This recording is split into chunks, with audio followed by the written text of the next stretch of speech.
The entire restaurant stopped breathing. Federico Greco, the retired don who'd built half of Chicago's underworld, had just violated the one sacred rule. You don't touch the help. He thought she was fragile. He thought she was powerless. He was catastrophically wrong.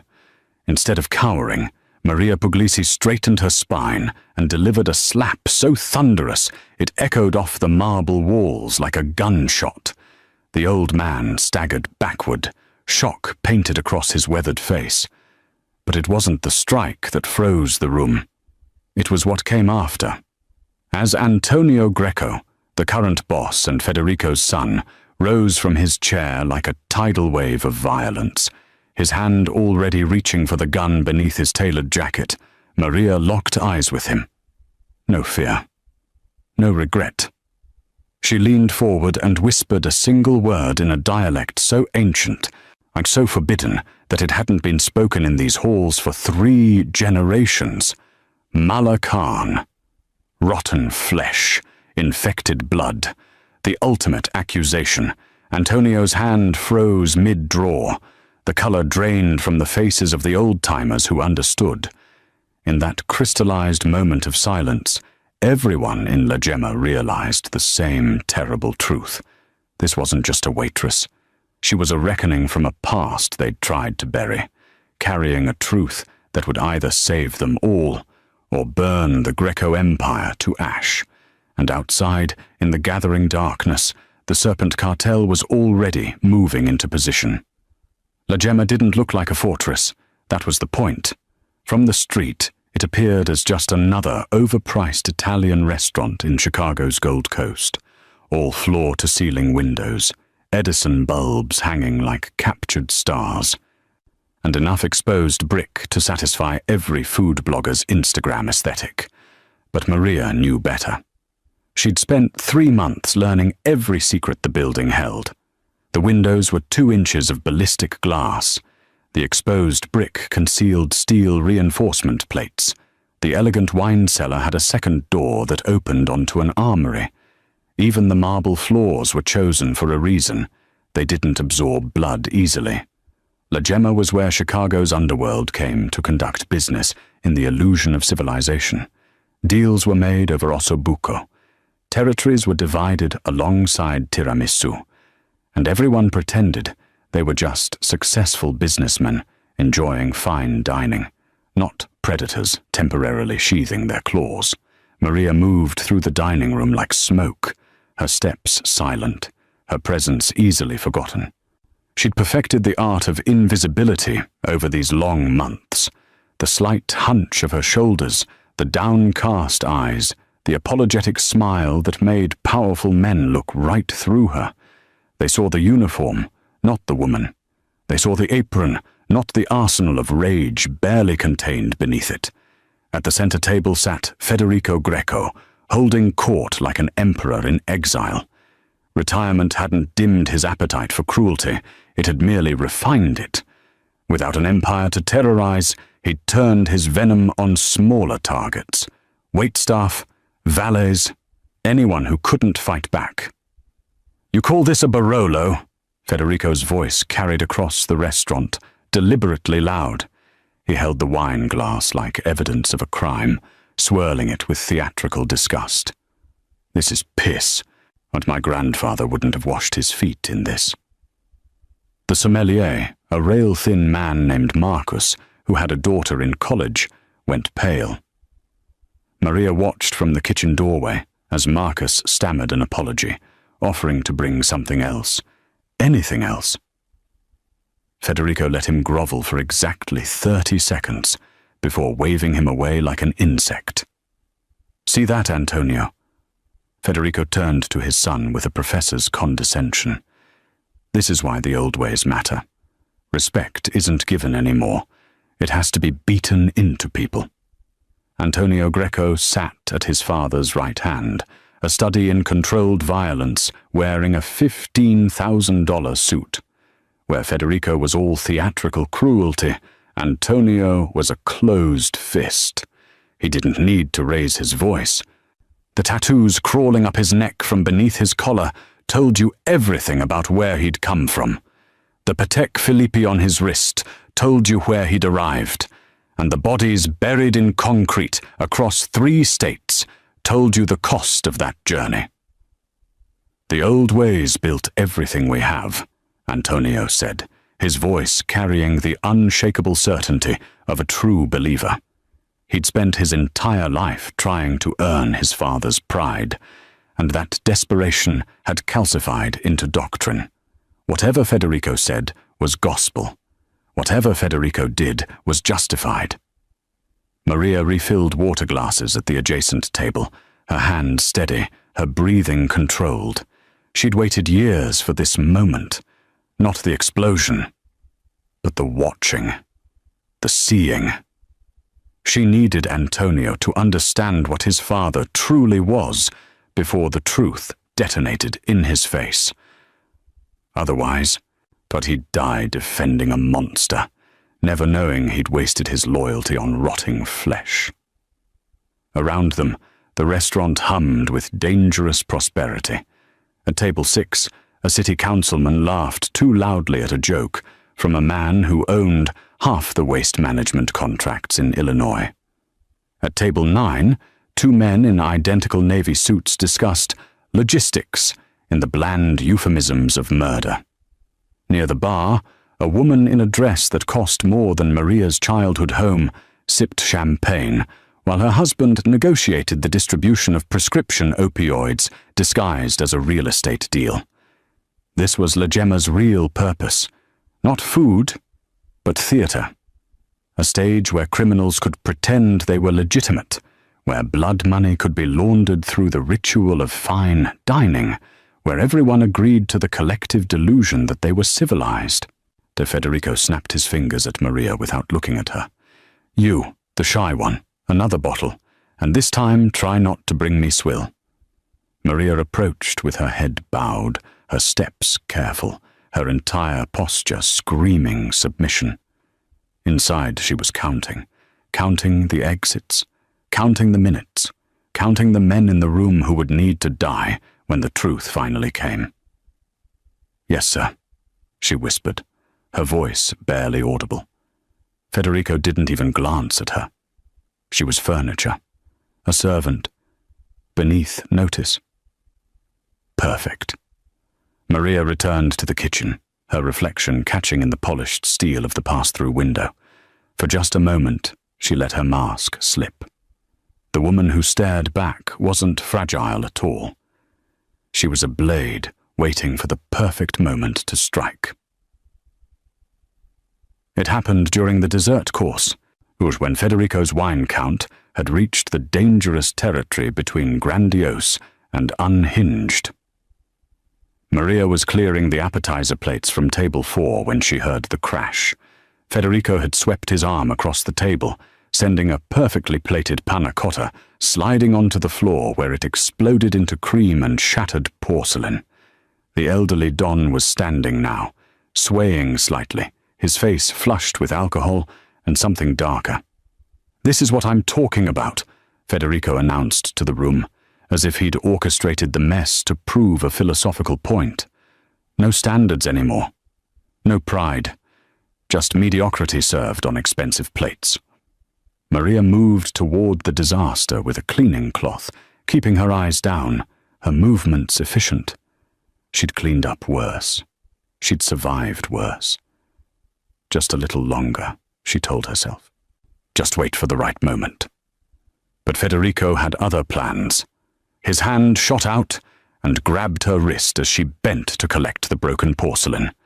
His grip was iron-strong despite his age, the fingers of a man who'd strangled his first victim at 19 and never forgotten the satisfaction of it. "Look at me when I'm talking to you," he hissed, yanking her upward. The restaurant's ambient noise, silverware on china, murmured conversations, the acoustic playlist bleeding through hidden speakers, died instantly. Maria felt 30 pairs of eyes lock onto her. Antonio's chair scraped against marble as he turned to watch. "You think you can just ignore me?" Federico's breath reeked of Barolo and decay. You think because you're some fragile little—" He never finished the sentence. Maria's free hand came up in a perfect arc, her open palm connecting with Federico's cheek with a sound like a wooden door slamming in an empty cathedral. The force of it wasn't just physical, it was metaphysical, a violation of natural law. In La Gemma, you didn't touch the Grecos. You especially didn't touch the patriarch who'd built the empire. But Maria had just rewritten the rules of reality. Federico stumbled backward, releasing her wrist, his hand flying to his face, where a crimson handprint was already blooming across his papery skin. His eyes were wide with shock, his mouth working soundlessly, his brain struggling to process an event that shouldn't exist in his universe. The restaurant had stopped breathing entirely. Antonio Greco rose from his chair like a force of nature, achieving sentience. 6'3" of concentrated violence, moving with the terrible grace of an apex predator. His hand disappeared inside his jacket, fingers closing around the grip of the Beretta he kept in a custom shoulder holster, the one that had ended 9 lives in the past 14 months. Maria didn't run, didn't flinch, didn't apologize. She turned to face Antonio directly, and for the first time since she'd started working at La Gemma, she let him actually see her. Not the meek waitress, not the invisible servant, the real woman beneath the carefully constructed disguise. Their eyes locked. Antonio's hand froze halfway to drawing his weapon, something in her gaze triggering an ancient instinct that bypassed conscious thought. This wasn't prey behavior. This was something else, entirely. Maria took one step toward him, not away, or toward, closing the distance between them until she could smell his cologne and see the confusion flickering beneath his rage. Then she leaned forward, her voice dropping to a whisper that somehow carried to every corner of the silent restaurant, and spoke a single word in a dialect so old that Antonio had only heard it once before, from his grandmother in her final days. Malakan. The word hung in the air like a curse materialized into sound. Rotten flesh, infected blood. The ancient accusation used by the old guard to identify a traitor within one's own bloodline, a cancer growing at the heart of the family tree. Antonio's face went ashen. His hand fell away from his gun completely, hanging useless at his side. Around the room, the handful of men old enough to remember the old ways felt their blood turn to ice water. But that word wasn't thrown around casually. It wasn't an insult. It was a diagnosis, a declaration of diseased lineage. Maria held Antonio's stare, watching the confusion play across his features. He knew the word. He knew what it meant. But he didn't understand why this waitress, this nobody, would dare speak it in reference to his family. "What did you say?" Antonio's voice was barely audible, stripped of its usual command. Behind him, Federico had found his voice again, high and strained with indignation. "Antonio, kill this bitch. Kill her right now." But Antonio wasn't listening to his father anymore. He was staring at Maria, really seeing her for the first time, watching the pieces of a puzzle he didn't know existed begin to shift into a picture he wasn't ready to see. Maria tilted her head slightly, her expression unreadable. "Ask him," she said quietly, nodding toward Federico. "Ask him what he did to the Puglisi family in 1997. The name detonated in the room like a grenade. The panic button wasn't visible to customers. It was embedded beneath the host stand, disguised as a decorative nail head in the reclaimed wood. Marcus, the sommelier, had watched the entire confrontation unfold with mounting horror, and the moment Maria spoke the Puglisi name, his survival instincts overrode his fear of the Grecos. His hand slammed down on the button. The transformation of La Gemma was instantaneous and absolute. Steel shutters dropped from hidden compartments above the windows with a mechanical shriek, slamming into reinforced floor slots with the finality of a tomb ceiling. The elegant Edison bulbs cut out, or replaced by harsh red emergency lighting that turned the restaurant into something from a submarine's interior. The front door's magnetic locks engaged with a metallic thunk that echoed like a judge's gavel. They were sealed in. For exactly 3 seconds, the only sound was the hydraulic hiss of the security system, completing its lockdown sequence. Then, Antonio's hand went back to his gun, this time completing the draw, the Beretta clearing leather and tracking toward Maria's center mass. "What the fuck did you just—" The front windows exploded inward. Except they didn't shatter, the ballistic glass held. But the impact was apocalyptic. Heavy machine gun fire raked across the steel shutters and reinforced windows. The sound like the world ending in real time. The .50 caliber rounds hammered the building's face in a sustained burst that seemed to last forever, but was probably only 5 seconds. The restaurant erupted into chaos. Diners hit the floor. Chairs toppled. A woman screamed. The city councilman crawled under his table, his expensive suit jacket thrown over his head, as if Italian wool could stop bullets. Antonio dropped into a combat crouch, his gun swinging toward the front entrance, his entire body shifting from rage at Maria to tactical assessment in a heartbeat. This was what he'd been trained for. This was what he was built for. "Serpents," he growled, recognizing the sound of the M2 Browning they favored for shock and awe attacks. "They're hitting us! Here! Now!" He was already moving, his voice cutting through the panic with the authority of a man who'd survived 3 gang wars. "Everyone on the floor, away from the windows, kitchen, now!" His crew materialized from among the diners, 4 men who'd been positioned throughout the restaurant disguised as customers. They moved with practiced efficiency, weapons appearing from ankle holsters and concealed carry positions, forming a defensive perimeter around Antonio. Another burst of gunfire, this time accompanied by the distinctive crack of an RPG launcher. The building shuddered as the warhead impacted the reinforced front door, the explosion contained but devastating. The door held, but buckled inward 6 inches. Smoke began filtering through the gaps. Federico had crawled behind the overturned center table, his earlier bravado replaced with the wild-eyed panic of a man remembering he was mortal. "Antonio, get me out of here! There has to be a back way!" But Antonio wasn't looking at his father. He was looking at Maria. She hadn't moved. While everyone else had hit the floor or scrambled for cover, she stood exactly where she'd been, the red emergency lighting painting her in shades of blood and shadow. Her expression was perfectly calm. Not shocked, not afraid. She'd been expecting this.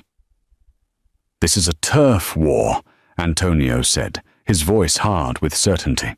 "The serpents are making their move. They're trying to decapitate our operation in one strike." His tactical mind was already racing through scenarios, calculating odds, planning the defense. "We hold them off until our reinforcements arrive. 40 minutes, maybe less." "No," Maria said quietly. The single word cut through the chaos like a scalpel. Antonio's eyes narrowed. "What? This isn't a turf war." Maria took a step toward him, her voice steady despite the continued gunfire rattling the shutters. "They're not here for territory, Antonio. They're here for an execution." Outside, the shooting stopped. The sudden silence was somehow worse than the noise. In the brief respite, they could hear voices shouting in Spanish, the sound of vehicles repositioning, the metallic click of fresh ammunition belts being loaded. "They're regrouping," one of Antonio's men said. "Setting up for a breach." Federico's voice rose from behind the table, shrill and desperate. "Antonio, listen to me.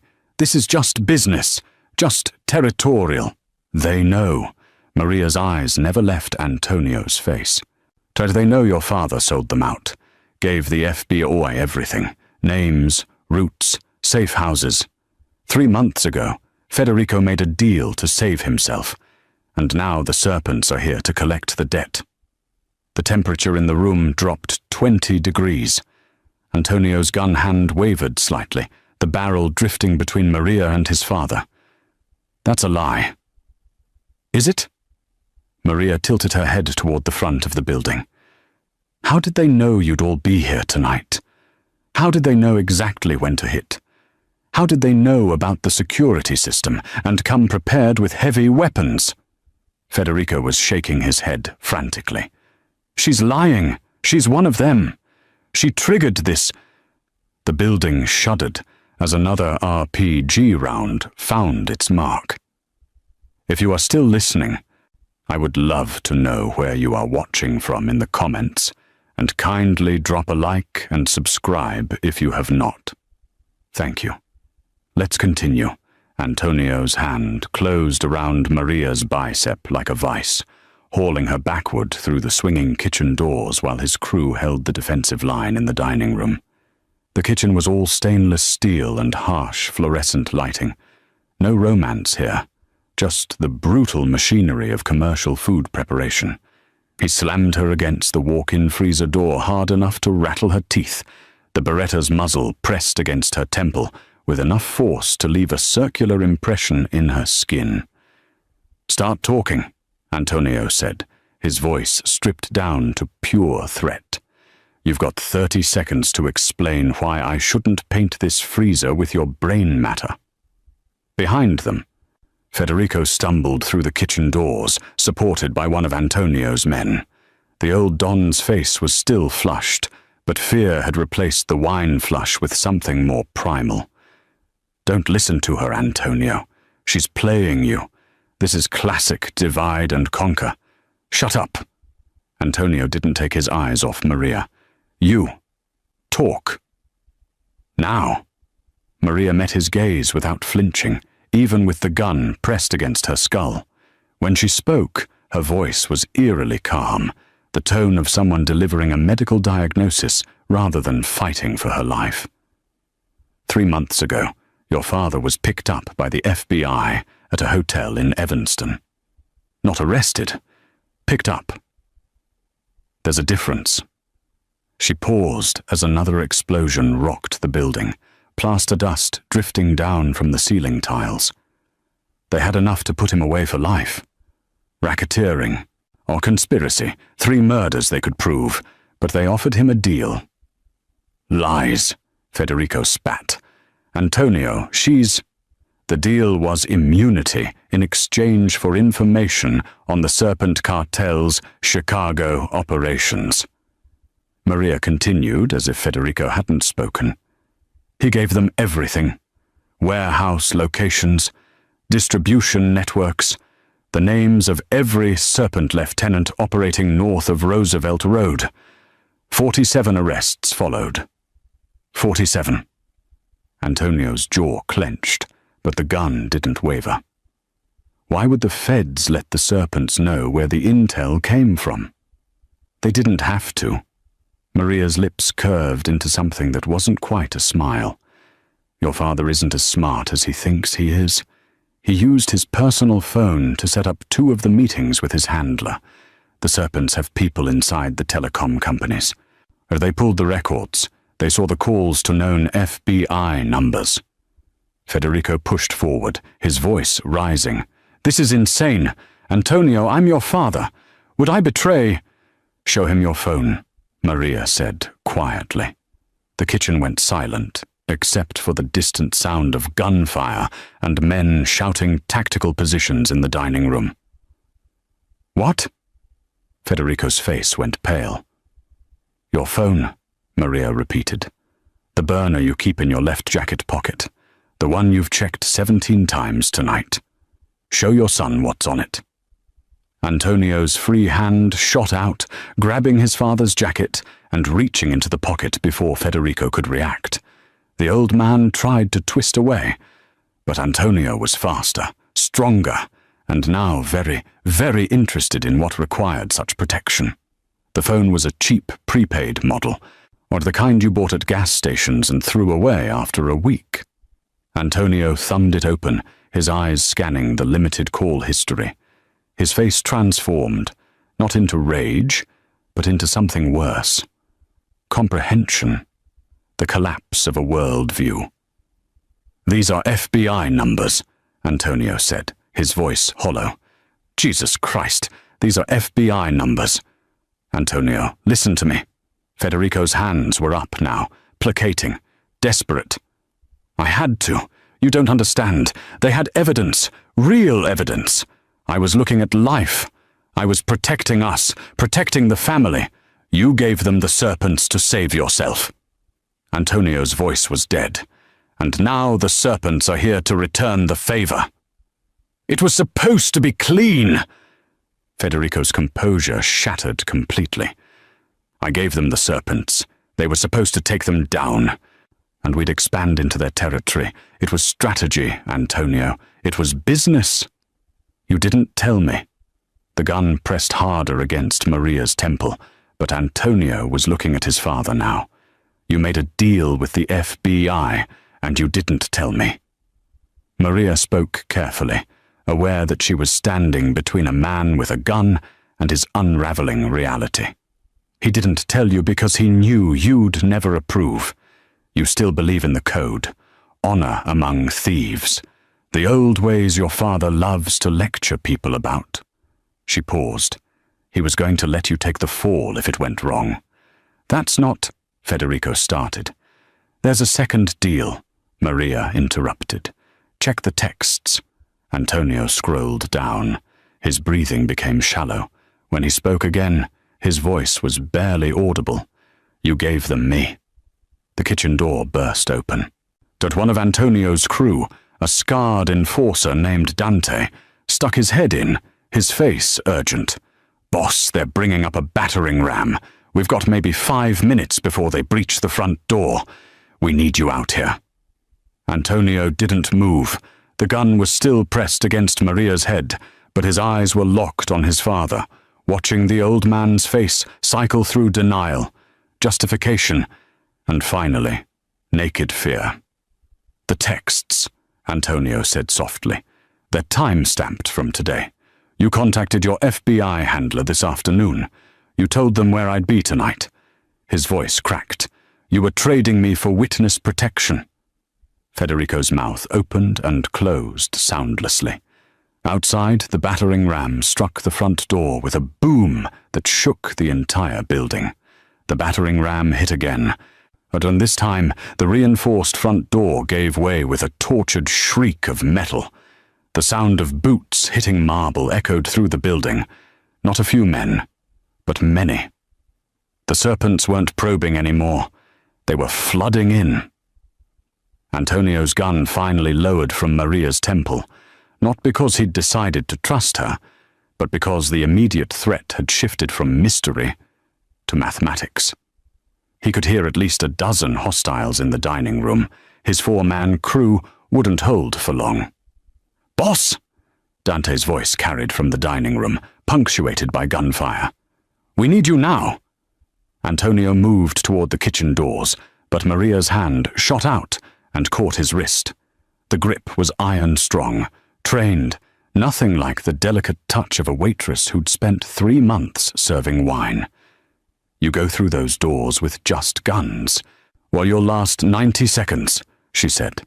"Let me show you what this kitchen really is." Antonio stared at her, his mind still reeling from his father's betrayal, trying to process why this woman was helping him instead of letting the serpents finish the job. "Who the fuck are you?"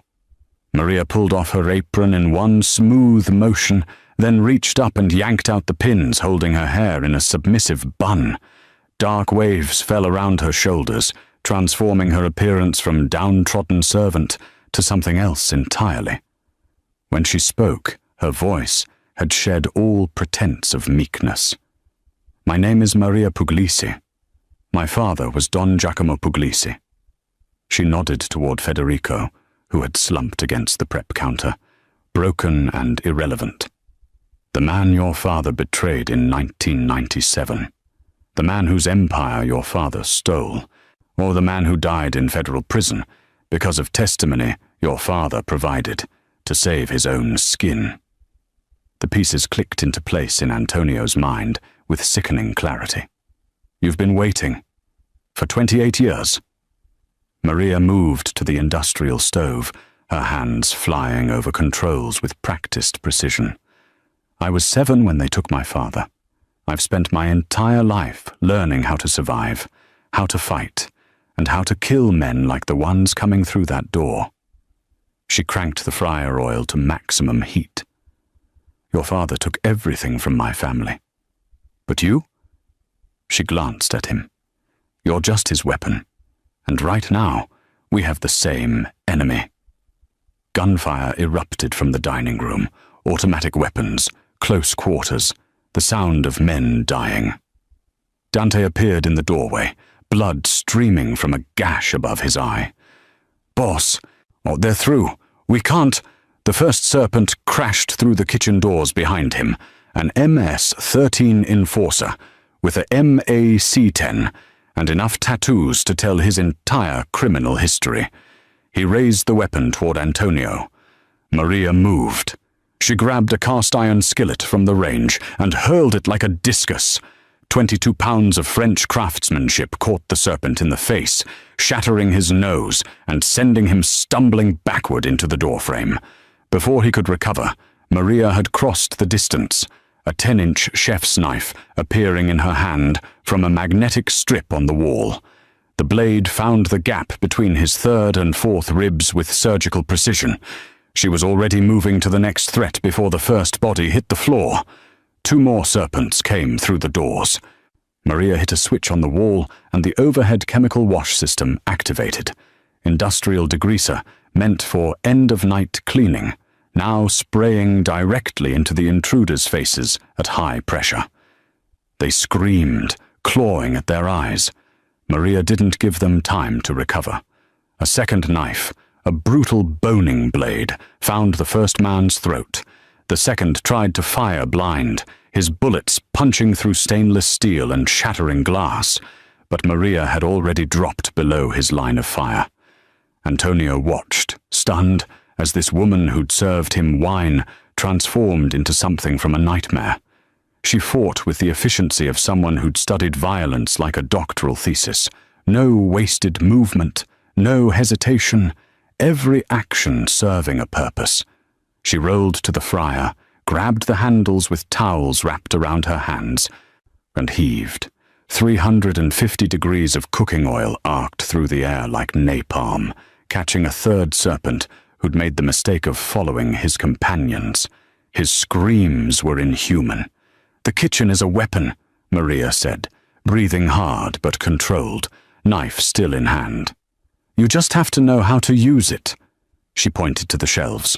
Pressurized cleaning chemicals, improvised acid attacks, liquid nitrogen for flash freezing, throw it in their faces.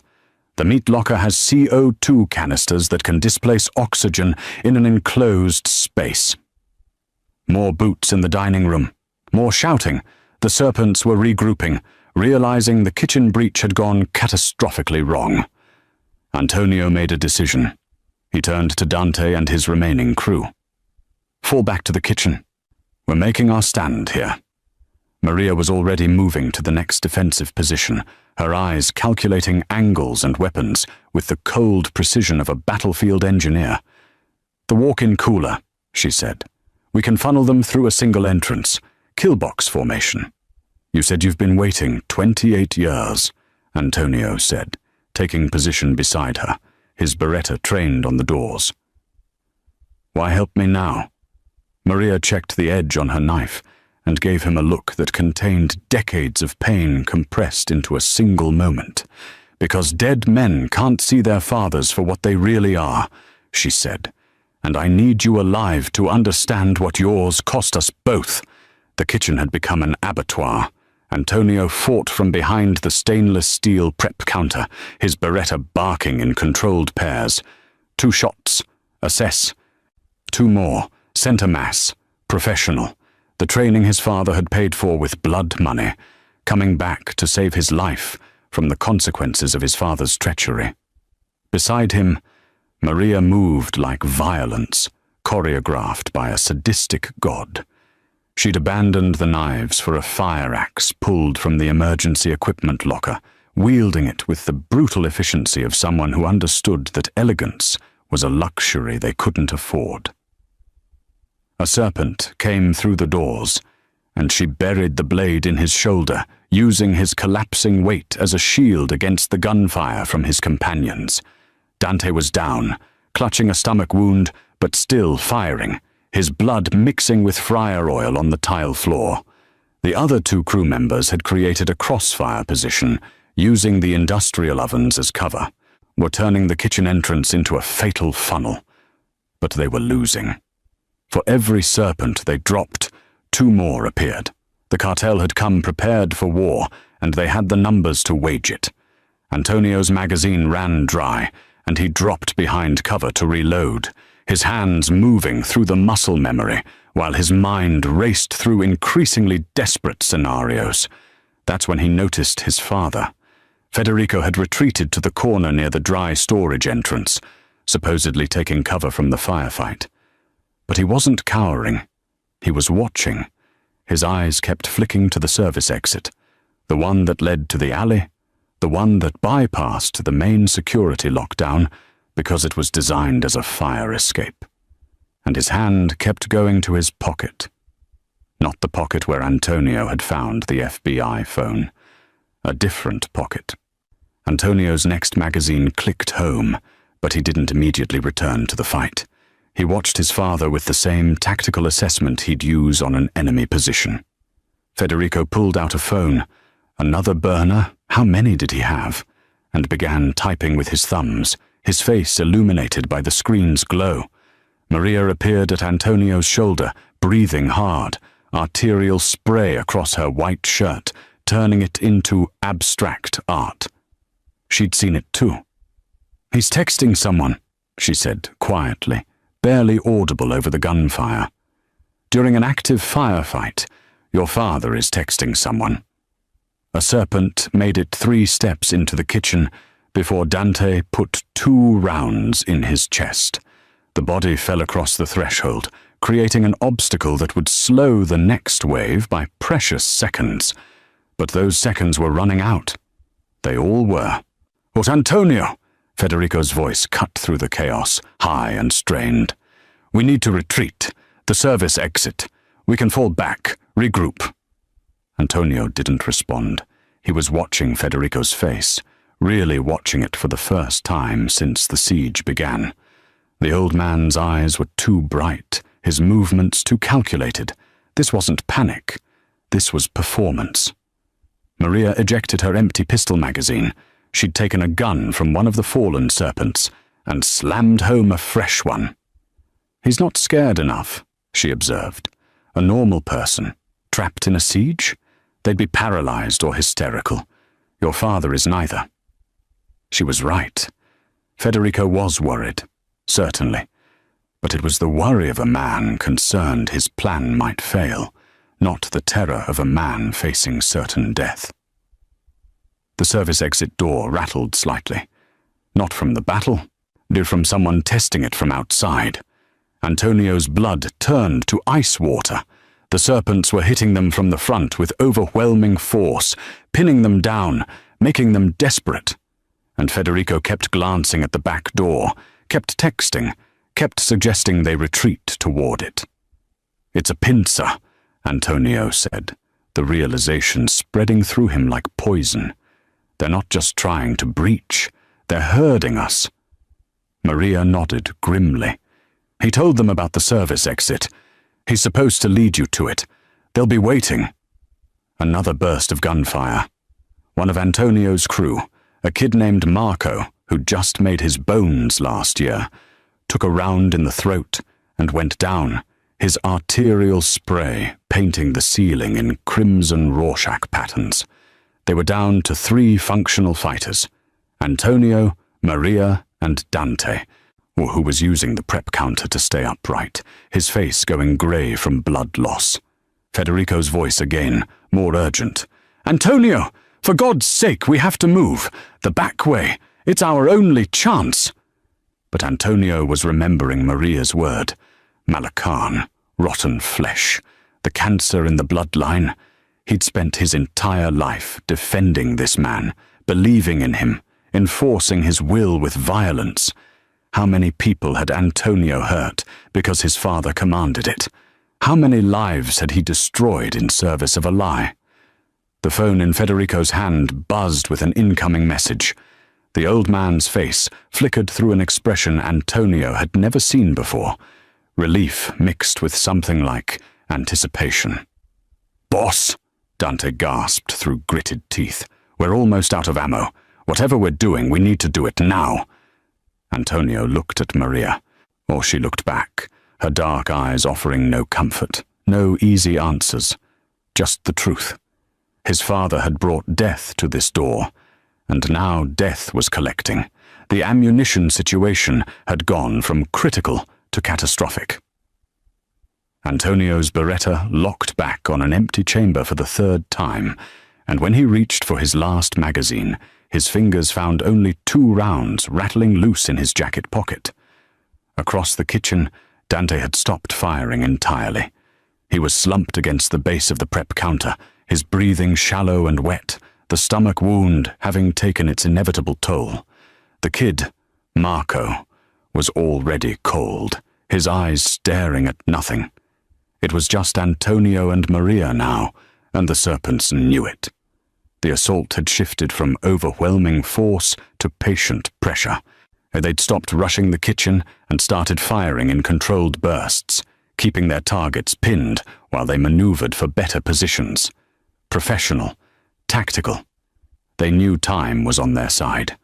Maria had pulled back to the walk-in cooler entrance, using the reinforced door frame as cover. Her stolen pistol was empty, discarded. She'd retrieved her fire axe and what looked like a commercial-grade meat cleaver. Medieval weapons for a medieval situation.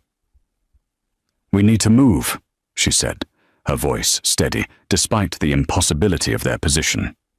"The main hall.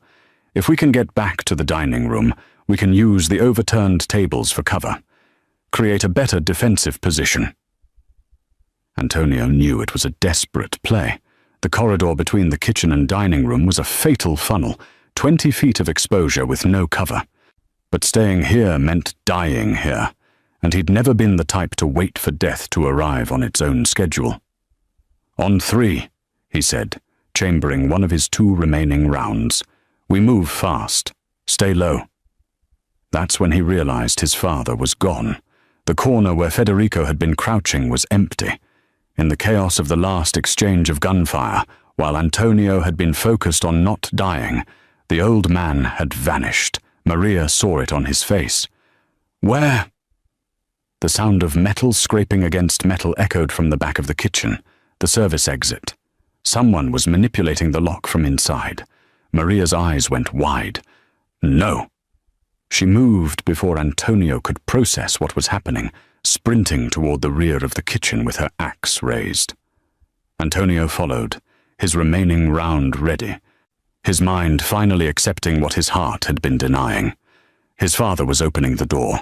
They found Federico in the service corridor, his hands working the heavy-duty deadbolt that secured the exit. The old man's face was slick with sweat, his movements frantic. He'd managed to disengage the first lock and was reaching for the second when Maria's shout stopped him. "Step away from the door!" Federico spun, and for a moment, just a moment, Antonio saw his father's true face. Not the patriarch, not the builder of empires, just a frightened old man willing to sacrifice anything, anyone, to save his own skin. "Antonio," Federico said, his voice taking on the commanding tone he'd used throughout Antonio's childhood. "Put the gun down. You don't understand. I've made arrangements to trade me," Antonio said flatly. "That's what the texts were about. That's why they're hitting the front so hard. You told them you'd deliver me through the back door." Federico's hands came up in a placating gesture. "It's not like that. I negotiated safe passage for both of us. They need a gesture of good faith. They need me dead, Antonio corrected, because I'm the one who actually runs the organization. I'm the one who knows where the real money is, where the operations are. You've been retired for 5 years. You're not valuable anymore. His voice was eerily calm. I am. And you're giving them me to save yourself.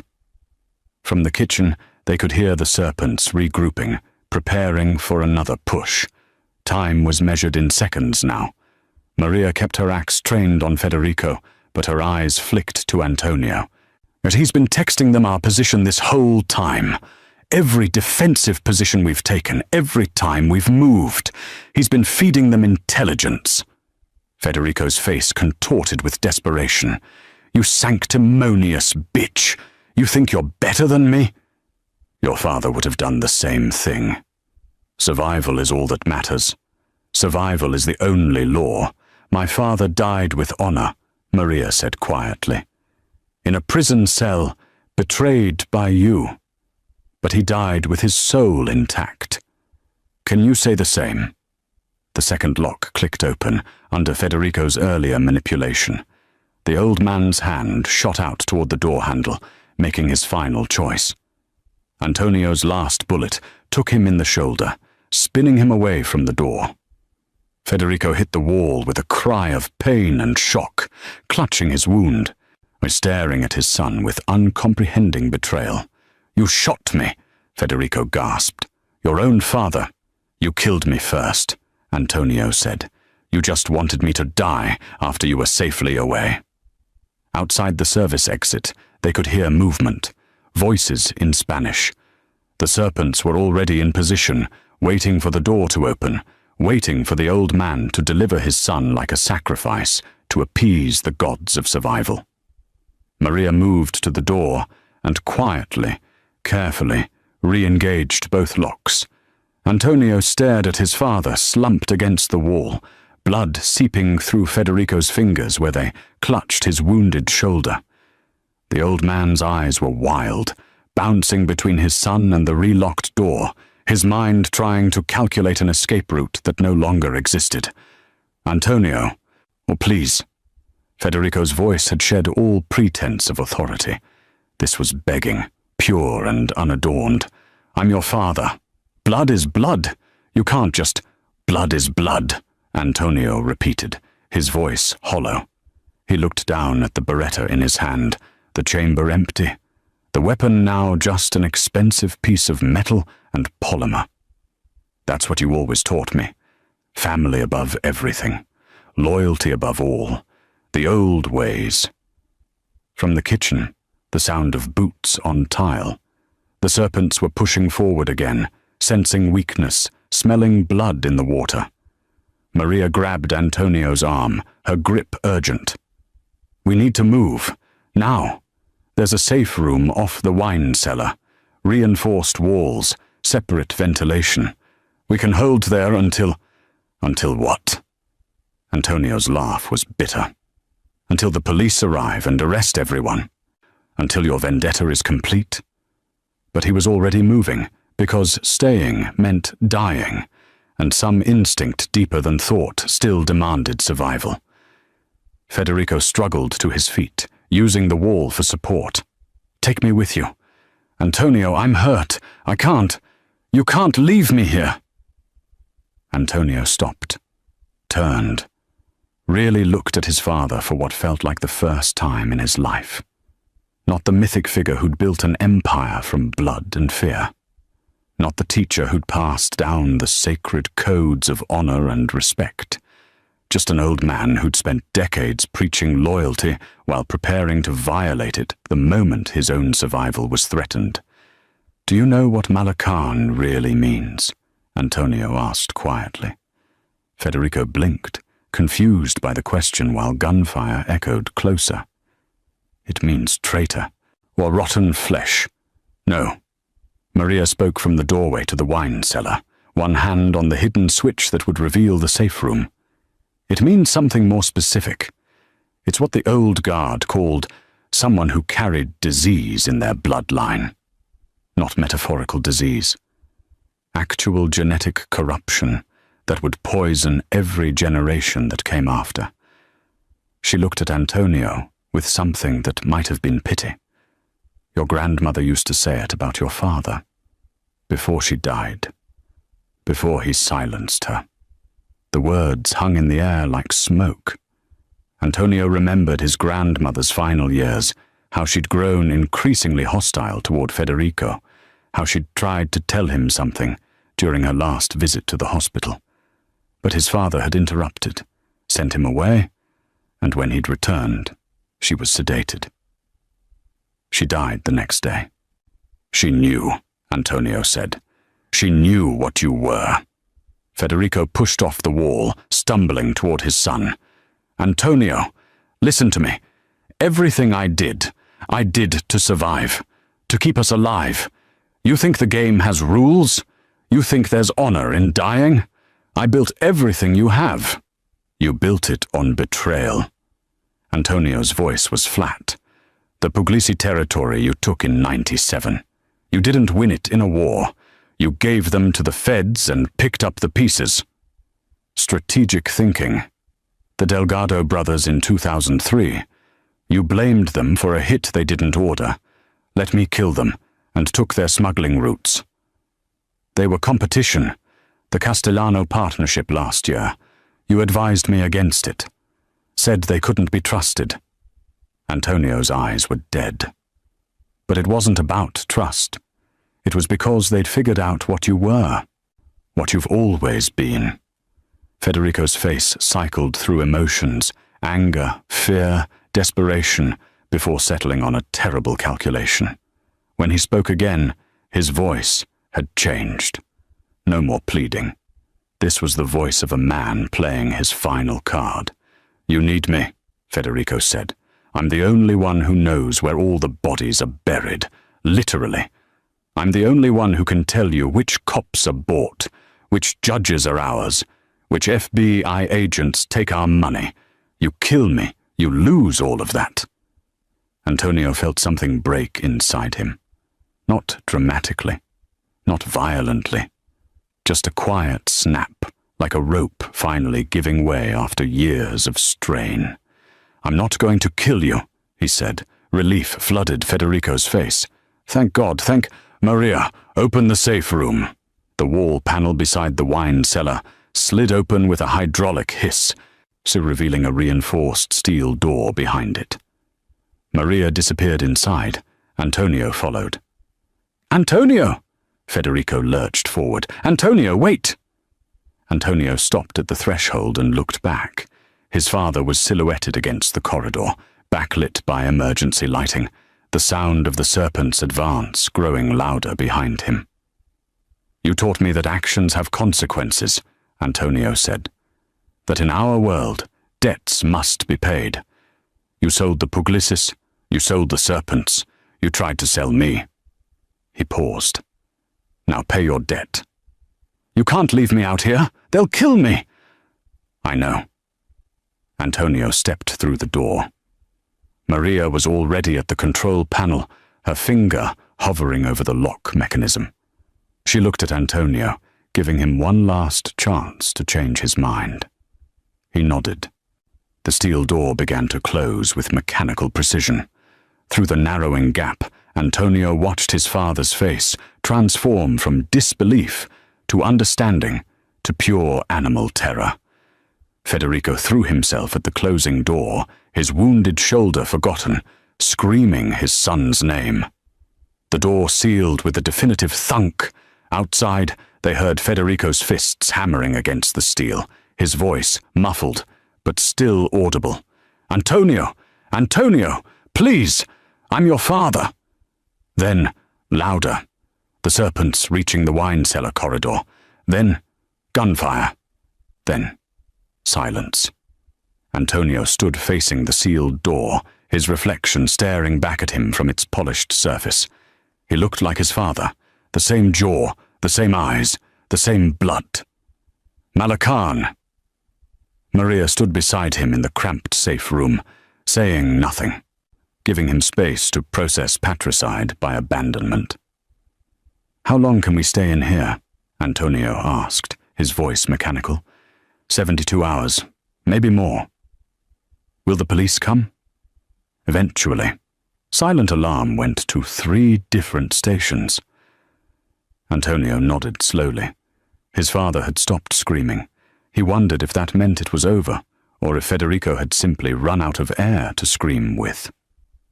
"I should feel something," he said. Maria's hand found his shoulder. "You will. Later, when the shock wears off." "What do I feel then?" She was quiet for a long moment.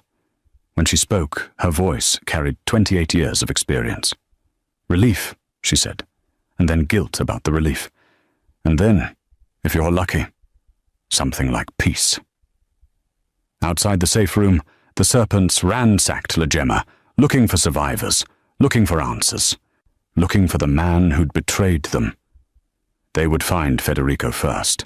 The sirens came with the dawn. Antonio heard them through the safe room's ventilation system, first distant, then multiplying, then surrounding the building in a chorus of authority that meant the siege was finally over. The serpents would scatter like roaches when the lights came on. They always did. Whatever they'd come for, they hadn't found it. Or maybe they had. Maria checked the external cameras, grainy feeds showing the dining room, the kitchen, the wine cellar corridor. Bodies everywhere, overturned tables, bullet holes in the walls like punctuation marks in a story written in violence. The restaurant that had been a temple to criminal civility was now a crime scene that would take forensics teams weeks to process. "Coast is clear," Maria said, her hand on the door release. "Police are securing the perimeter. We should..." "Wait." Antonio's voice was raw from hours of silence. "My father." Maria pulled up the wine cellar camera. The image was poor quality, the emergency lighting casting everything in shades of red and black. But it was clear enough. Federico Greco lay crumpled at the base of the wine cellar stairs, his body twisted at an angle that suggested the fall hadn't been the worst of what happened to him. The blood pooling beneath him was black in the camera's rendering, spreading across the concrete like spilled wine. Antonio stared at the screen for a long time. He waited for grief, for regret, for something that would confirm he was still human beneath the scar tissue of this life. But all he felt was a vast, echoing emptiness, like a building after everyone has left, and you can finally hear the structure itself breathing. "Is he?" Antonio couldn't finish the question. Maria zoomed the camera. "His chest is moving, barely. The serpents left him alive." She paused. "The police will find him. Paramedics will take him to county. If he survives, he'll talk. He always talks. The FBI will protect him. Witness protection. A deal." "Yes." Antonio nodded slowly. So his father would live after all, in some suburb under some fake name, spending his remaining years watching game shows and remembering when he was a king. It seemed appropriate somehow.